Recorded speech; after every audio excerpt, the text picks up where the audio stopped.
Right, hello everyone. Welcome to the second part of this conversation that we're having about the potential, if there is any, of countering armed multiple threat home invasion. So we looked in the first part. If you haven't seen that and you want this to make sense, then I'll suggest you look at it. I'm going to try and keep it short as I can.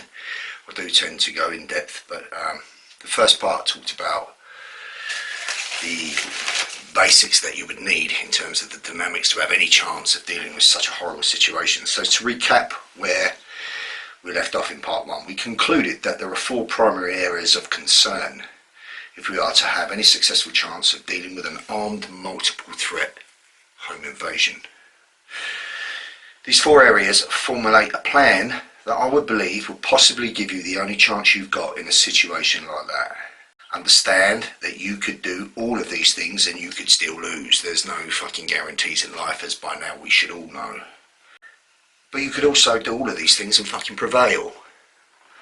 So if you've got no fucking choice, situation like that, then what fucking choice have you got?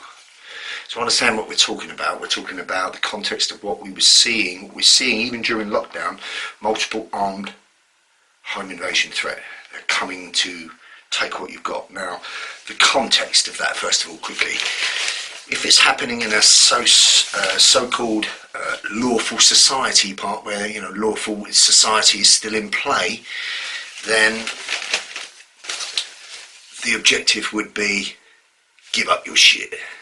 Give up your shit. If they want your fucking valuables, your belongings, it's not worth your life. I wouldn't risk your life for that at all, by no means.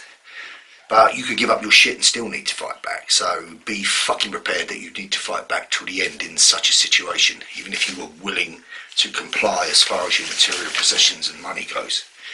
If that comes to taking a member of your party or hurting a member of your party as part of the bargain inside of that, then of course no, you're not going to fucking comply at all. There is no compliance there whatsoever. But if they just want your valuables, the advice would be give it up so you see another day. But imagine a situation where potentially, such as in this pandemic, you know, there could be a period of where we become somewhat lawless. There was just no means of law enforcement to respond to any criminal activity, let's say, for a period of time, and there was a societal breakdown and we were lawless. Now, there's a good chance it wouldn't remain that way for very long, a few days, few weeks, who knows, before the rule of law would be reinforced harshly. But there could be a period of lawlessness where everyone around you is fucking panic stricken, worried about whether they're going to eat, some of them are stuff fucking hungry, and they're coming to take what you've got. Well, if it was a situation like that, where you were bugged in and you've got your supplies because your family needs to prevail, you don't know what's going to happen for the next few months, even if anything's going to happen that resembles a semblance of normal is coming, you don't know. You could be on your own to fend for yourself. Well, in which case, if now the home invasion motivation is hunger, people want what you've got. If you've got food supplies, water supplies, whatever else, they're coming to take it. And if you let them take it, they're just killing you and yours slowly. So you've got to stop them.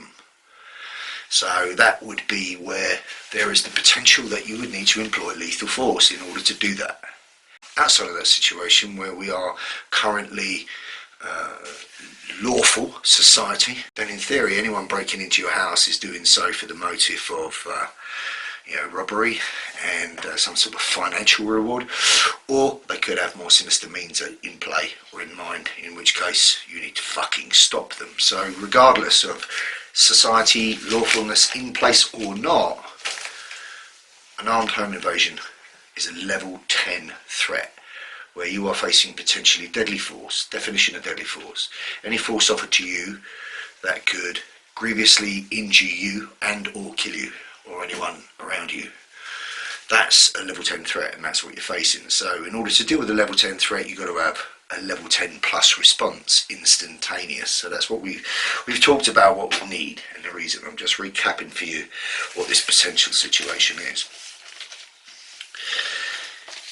Now, between criminals looking to enrich themselves by taking whatever you've got and those amongst them that have more sinister motives behind their criminal undertakings, the situation is indeed very real. And you need a good fucking plan if you've got any chance of dealing with it. So that's what we established in the last clip, right? The 4 key areas, again, in case you missed part 1, are first of all realisation. You've got to know it's happening. You've got to all accept, fuck, this is a very real threat, and so there's a need to learn. And everyone in your household and family needs to be on that page. Second area, emotional willingness. If you know that there's potential of a level 10 threat coming through the door, you know you need a level 10 response. And that tells you now that there's a probability, if you're, the one that takes care of people in your home, that you've got to fucking end someone. So now's the time to become self-aware and soul-search and ask yourself, are you capable of doing that? So self-awareness will be the second factor. So realisation, self-awareness. Third, which is your primary plan, which is what we're going to talk about here, is your home security. You want to fortify your domain, and we're going to talk about how you do that. And then finally, number 4 would be fighting back. That's where all the perimeters of your security have been breached. They're coming through the fucking door, and the only thing standing between them and you, those you love, is you, with whatever you got in your hand. That would be 4. So this is where we're going, right? And I want to give you a quote from an excellent book that I recommend by Robert Richardson. And it's The Ultimate Situational Survival Guide. I bought it in the US, but I'm pretty sure you can probably get it on Amazon. Looks at every type of situation, including this one. So I've been doing quite a lot of research in what the actual train of thought is by the supposed experts, and I have sorted the wheat from the chaff, and this guy is definitely the wheat. So I'd recommend it. So this little quote's from him. In times of disaster and or prolonged economic crisis, the ability to protect your home, yourself, your family is of the utmost importance. Right? If you haven't as yet taken steps to secure your home and figured out how you will defend it or protect it from intruders, you are doing yourself and your family a huge disservice and putting all their lives in danger. To quote another quote from Pat McNamara, combat strength training, somebody I advocate that you look at particularly for that kind of thing, he says that you are your own and your family's own personal security detail. It actually says you are your own family's personal security detail. That's how he says it. I'm not going to say it like that, but that's what he says. You are your own fucking bodyguard, to use different words, right? So let's not forget that. So now let's look at this problem then in terms of countering it with some kind of plan. First of all, from a UK perspective, so we've got to get that down, right? So no fucking guns allowed. In fact, no fucking thing at all allowed that may even remotely allow you to protect you and yours is not fucking allowed, period. Total bollocks. And that is totally unapplicable to the criminal ilk, who simply do not give a fuck about the law. So they're be armed, potentially you cannot arm, right? It's a disproportionate armament. So home protection for us includes no guns. So count yourself fortunate if you live in a place without such unjust laws in place. So, Second Amendment and such. Now when it comes to something as dangerously serious as an armed multiple threat home invasion, particularly if it was during a period of lawlessness, societal breakdown where people know they will face absolutely no fucking legal consequences, it then becomes a situation whereby all fucking bets are off. Right, so you've just got to do whatever it is whatever it takes for you and yours to prevail. Your home is your castle. So outside of firearms, the only chance left is to go fucking medieval. Axes, machetes, hammers, and big fuck off shiny knives are all fair game and legal to keep in my house right now. Make use of that fact and arm every fucking room in the house, including your fucking bathroom. Up high, out of sight, nice and discreet is the suggestion here. And when you formulate a plan, make sure everybody is involved in the plan and every able-bodied person knows where weapons are. So I'm not saying be paranoid, put everything and hanging up everywhere, and because that could work against you if somebody got inside the property. I am saying that you should put it in a weapon or a tool that you could use to enhance your ability to protect yourself against a threat disparity in every fucking room, because you never know where you might be when that comes.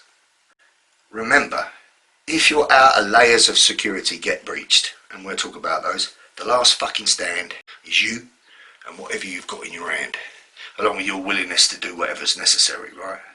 Personally, I'd have an axe and a big fuck off sharp knife literally banded around each hand so I don't let go under fight duress. Now, the outer layers of my security, as we'll talk about, should be in place to at least, at the very least, alert me long enough for such preparation. So we talk about an EDC nightstand, but by my EDC nightstand or everyday carry nightstand where I sleep, I've got my shoes that I can get on straight away. I've got at least 2 weapons. I've got a flashlight. So if I hear anything get breached, my external security perimeters that we talked about are here in any way, shape or form give me an intel that somebody is trying to break in, which is what it's designed for. The first bang will see me awake. The second noise will see me up and prepared. You are the last breach before anyone gets the opportunity to take from you and yours, and or worse, hurt you and yours, possibly fatally. This will be where points 2 and 4 will be all that matters in the fucking world right now. So point 2 was the emotional willingness to take part, and part 4 is fighting back. Right? Now, home security is important and could do what it should, thereby preventing the need for point number 4, physically fighting back. If you put parameters in place within your home security, that could be enough. But you've always got to have a plan A, a plan B and a plan C. And plan C stops with you. You'll be the last thing left standing between those you love and those that have just come in. Right?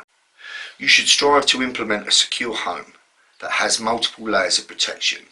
So a good security plan is both proactive and reactive. So the first layer of your security begins at your perimeter boundary, so wherever that is. The length of your garden, beyond your garden gate, beyond your backyard, the bushes to the left, maybe further out because you've got some wooded area. Maybe your perimeter stops at your front door because you live in a flat or an apartment. But you need to establish what is the perimeter of what you would consider your rightful property. Right? That's what you've got to protect. External deterrence, so fences, gates, entry points, any bricked wall, any hedgerow, entry points into your surrounding areas of your structured dwelling where you live, i.e. your house, your flat, your home. If you live in a house where you have front and backyard entry points, these are the factors for you to consider.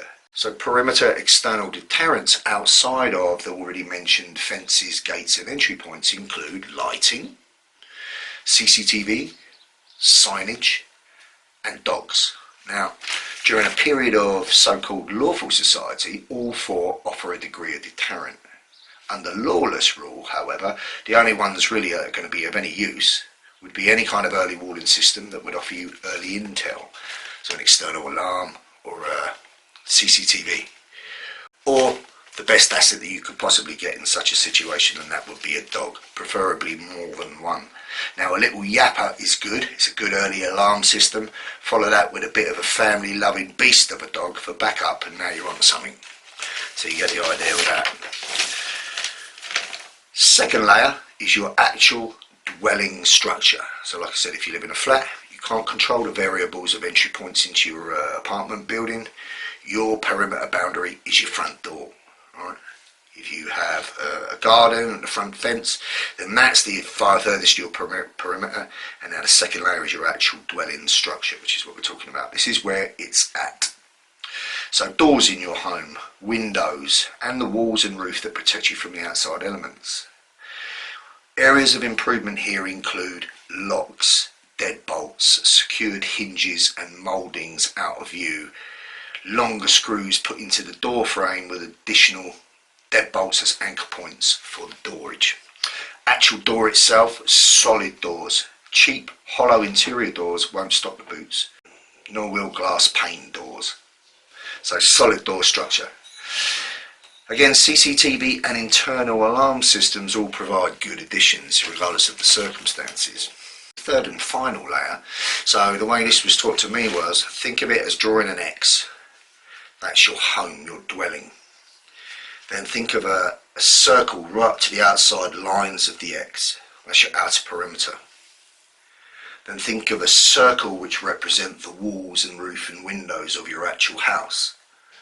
That's the second perimeter. And then inside of the house, draw a smaller circle again, which indicates threat has breached inside the house, and the last line of defense now is your personal security. Right? The minimal ideal here would be an internal alarm. You have a plan in play and a safe room option. Finally, that stops with you and whatever you've got in your hand. Alright, so follow me. This is where your counter home invasion plan belongs. As I said in part 1, the first challenge with formulating a plan of action will be convincing everyone first to take it seriously. This was covered in the first of 4 areas, realisation. Assuming now that everyone is on board, any number of variables can enter the equation that may change the factors drastically. First of all, if you realise there's a need for a plan, then everybody in your household and family needs to be involved in that plan and all understand it. You should all understand it, and you should all revise it, and you should all drill it in a physical and mental visualization sense again and again.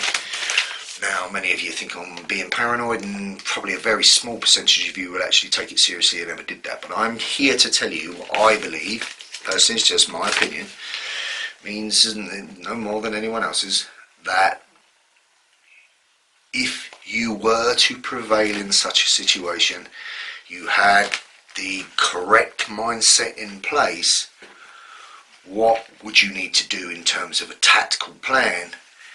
What would you need in terms of resources, and how would you enforce it? So I'm giving you it from that perspective. I'm going to give you it from a given that mentally you're prepared to do it, and you've got a plan and resources in place. I believe if you did that and took it to its 100% conclusion, you'd have a chance of dealing with this situation. Outside of that, very, very slim chance. All right. So, like I said, the personal security layer, the minimal would be a plan is in play and you're all on the same page. Now, a safe room would be the ideal. Now, we're not in America, so houses are not built with an additional safe room. People don't consider necessarily putting it in play, but I think you should consider putting it in play. So a safe room, if not a part of your house that could be secured from an outside threat internally, a part internally in your house that could be secured from an unarmed threat, where there is an escape route available should you need to get out in case the door was breached. That would be the ideal, right? But if not, something that you could prepare now or over a very short period as to be used as such. Now, as I said, any number of factors could change, right? One of the most primary being the event happens when you are not there to protect your family. So what I'm talking about this kind of plan is, if I had a plan in place, this is how it would be, and if anyone's going to fucking implement it to its maximum advantage, it's going to be me. But if I'm not home, let's say, then that would change things drastically. So when you are not there to protect your family, all I can say to you is, chances are, unless all members of your household have the same combative mentality that I hope you have, then fight back part of the equation is probably redundant. That is the last step. Fighting back is probably not a fucking option on the table for the family that you've got at home without you. So I'm going to take that as that's a potential given. But so in this, in which case the focus of their plan B now would be evasion and escape, or secured containment within a possible, as I said, safe room, as the ideal secured room, let's say, and a room that they could secure. So that part of the plan could still be in play, and that could still get them out of the situation, or give them a chance in such a situation to delay long enough to deter them from doing anything else other than stealing what they're stealing and going. It could work. But here's the plan. I'm going to base this advice around the idea that you are home, so I am in. This whole video was prompted out of case examples that we are seeing happen during this period of lockdown. So again, refer to the first part of this, and I'll refer to you armed home invasion that just happened a few days ago. 4 men armed masked, came in, one had a gun, shot the kid in the shoulder, 11-year-old, kicked one of the members of the family's nose and broke his nose and injured him, slashed his head, put a Stanley knife to her throat. It was an awful situation. It could have been a lot worse. But we're seeing it now. So it was based on them being feisty enough, fucking rude enough to, even though we're in a period of lockdown and they know everybody's home, and probably some capable uncles, brothers, dads and sons are there, they were still willing to arm, home invade for the purpose of financial gain, clearly, or maybe they had more ill-gotten means in mind. But it's happening now, so that's what prompted it. So I was basing it off a situation, if that happened now whilst we're in lockdown, what could you fucking do, if anything, and how would you do it? That's what this whole thing is about. So to the plan. First of all, have a signal, a pre-decided loud, audible word or sound that kicks the plan into action. Hence the importance of the 2 external layers of security, designed at least to give you an early enough intel that a problem is trying to breach your property. If we are basing this from a position of non-preparation, where the fucking door gets kicked in as you sit on a sofa eating your dinner, then I don't know what to fucking tell you. You're most likely fucked. So you need a plan and you need some intel early, right? The next thing would be have a route to the rally points. The rally point's got to be your safe room, or the safe designated place where at a push everybody could get it in and we could barricade the fucking door. No one's coming in anytime soon. This has to be the safe room, or at least the room that you have prepared ahead of time that can be secured fucking well. And ideally this has got to have a secondary exit point for you. Right? Such a room must have a solid door, preferably with a solid lock and a couple of deadbolts.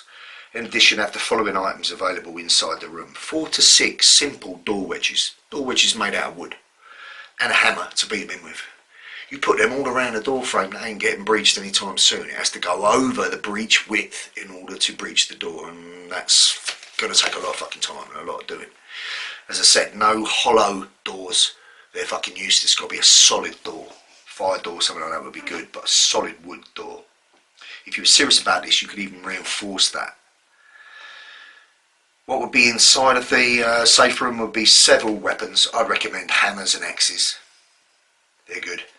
Ideally for everybody that is capable has access to a tool, but there's a good chance that, you know, it's your little kids, the baby, your missus, maybe your mum, your nan, whoever, somebody elderly, possibly disabled, somebody that can't fight back. That's the whole point of the safe room, is that they're safe. But anyone who is in that room capable should be armed.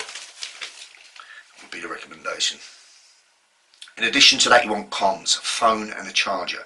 If rule of law is still in place, then you can call the police. So you need to know how to activate the silent call procedure. So in the US they have the silent call procedure for 911, and in the UK we have the silent solution procedure in the UK which is 999, and this is designed for any kind of scenario where you can voice out loud, to run, hide, fight situation of an active threat as an example, or a extremely dangerous armed threat in your home, potentially going to kill you, and you're hidden and you need to keep quiet. So there's a procedure. You want to know about how to do it. So in the UK it's a silent solutions procedure, and in the US it's silent call procedures, and there's probably something similar in play with other countries. You need to Google it and check. But the idea is you phone 999, the operator, you don't make a sound other than a small cough sound, and then you press 55 to activate emergency help. The other thing that I would say that you need to keep in place in the safe room, or the safe designated room, would be a flashlight and shoes. Make sure that you've got something on your feet. Like I said about the nighttime EDC, it's very difficult to run in barefoot and fight in barefoot. You need something on your feet. Right? So that brings me to the point of where you sleep at night. Have a nightstand EDC, so everyday carry. So I have a nightstand EDC with the following: where I sleep, flashlight, shoes. You can't fight or run well in barefoot. Put them where you would need them. Weapons, plural. UK, axes, hammers and a big fucking knife. Don't recommend baseball bats so much. They carry less favour and don't work so well at close quarters, particularly on stairs or corners or in small doorways. If you have of course, illegal firearm, because our American cousins are watching this, or our cousins in the Czech Republic are watching this. Have legal firearms. I shouldn't need to tell you what to do. You know what to do. So we're working again from a UK perspective. Now, two trains of thought here. Everyone goes to the safe rally point, or the safe room, including you. Well, best chance of keeping your people safe, I would say. If the door gets breached, it's now an armed you that is the last stand. So you're on four, you're fighting back, right? Your three layers of security have been breached. They breached the outer perimeter, they breached your dwelling, they're inside, and now all that's left is you. So it's time to get fucking big or go home. Well, that dynamic would change significantly if society had broke down and no rule of law was currently in play. However short a period of time that may be, a matter of days, weeks, or possibly longer, at that point you are fucking vulnerable, right? So for reasons that's clear and simple, under a lawless society, food, water supplies would be dwindling. There'd be no supply lines, people would be starting to panic and running out. However short a period of time or long a period of time that may be, the reason is clear and simple, that supply lines would have failed, the shops would be empty, everything would have been looted, there'd be food and water supplies will be dwindling, let's say that. People will start getting hungry, then things will get crazy. People will be looking to take what you've got and probably hurt you and yours to boot. You just can't let that happen. If others take what you've got in terms of food, water and resources, those that your family need to survive for the foreseeable future, then you must stop them, period. Or they're just killing you slowly, in which case I would suggest not being inside the safe room with the rest of your family. I would suggest taking the fucking fight to them, along with anyone else in the household that's capable. But bottom line, if it just comes down to you, to the safe room, get them safe, to the safe designated areas, so you can fight without having to look behind you and wonder where the people are, right? During so-called lawful society, a source that I recommend you to look at, Pat McNamara, Combat Strength Training, recommends that you call 911, put it on loudspeaker and shout out, "I have a gun, I've called the police, you need to leave the way you come in." Now that could work during a lawful society period, particularly if you've got a firearm. If you've got a firearm, you've got a better chance at making that work than relying on some more close quarter weapon, perhaps. But that could work. But during a time when no current law and order is intact, personally I'd go with the better option, using the cover of darkness to my advantage, because I know my house better than any miscreant breaking in would. I know it in the dark. And I'd be looking to fucking ambush the first cunt I see from behind with a fucking weapon. Then basically work it out from there, or fucking die doing it. That would be my last stand. You are the last stand. That is the last requisite of the 4 key elements that you need. Fighting back. And what will be. So the final part of your plan would be your escape route. So every plan must have an escaped planned route out of the safe room or designated place where you choose to hold up should you become compromised. Make sure that everybody knows this escape route and establish an assembly point once all members are out.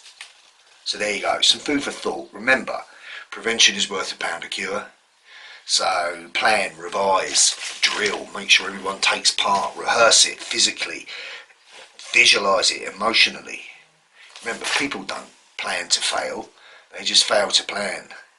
So they're the components that I believe you would need to put in play now in order to have a chance. And I mean, and delete and distort as you need and as you see fit. If it's just you on your own, in your flat or in a bedsit or whatever else, then it is what it is. Your front door's your barrier, and you protect it as best you can. But certainly look at the 4 key points that we talked about. So to recap, the 4 key areas if you're going to make any type of plan for countering home invasion. First thing needs to be realisation. You need to realise that there is a need to formulate the plan in the first place. This should create the need to learn, the urge to take part. Second is the emotional willingness that you will need in order to counter a level 10 threat. Real threat violence can only be countered with a greater threat of violence. You need to prepare your mind for that. And the third part would be your home security. Fortify your home as best you can. Final stand would be 4, fighting back. To recap on your layers of home protection: external deterrence at the extreme perimeter of what you would consider your property. Next layer being dwelling structure, the actual brick walls and windows and doors. Final structure, third layer, being your personal security. What measures you've got in play inside should the door get breached. You know, have a plan. Code word, everybody knows it. Designated safe room point, everyone gets there. What they need to do when they're there, what they need to have when they're in there. Know how to barricade a door well and leave the means inside that room in which to do it. Better than that would be make sure that the door's of solid wood, it's got a good lock and it's got deadbolts. Take the door wedge idea, wedge all the way around the door and barricade and wait it out. That's your best chance. You need to decide whether you're going to be part of that and just sit and wait it out in a period of time where, you know, the motivation is obviously money, financial. Then don't leave too many valuables that they can take, and accept the fact that they're going to take your valuables. It's better that you're safe than any material or amount of money as a concern. If it was all bets are off because the fucking shit's met the fan and you need to, somebody's breaking in to take your food and water resources, then you're going to need to fucking fight. There's no hiding in the room. Get people safe and go and take care of business. You know, so it stops with you. Bottom line, that's your planning. People don't plan to fail, they just fail to plan. And if you ain't got, like I said, you know, a lot of choice, then what fucking choice have you got? But if you think that, regardless of what martial art experience you've got, or whether you've got a few tools lying about, that if it just, your fucking door comes in when you've got no intel and you're sat there eating your fucking dinner watching TV, that you're going to react, you're fooling yourself. That's just my input towards this very serious subject. I suggest you do some research, do your own. Take some of the point factors, adjust us accordingly, and well, stay safe. Peace.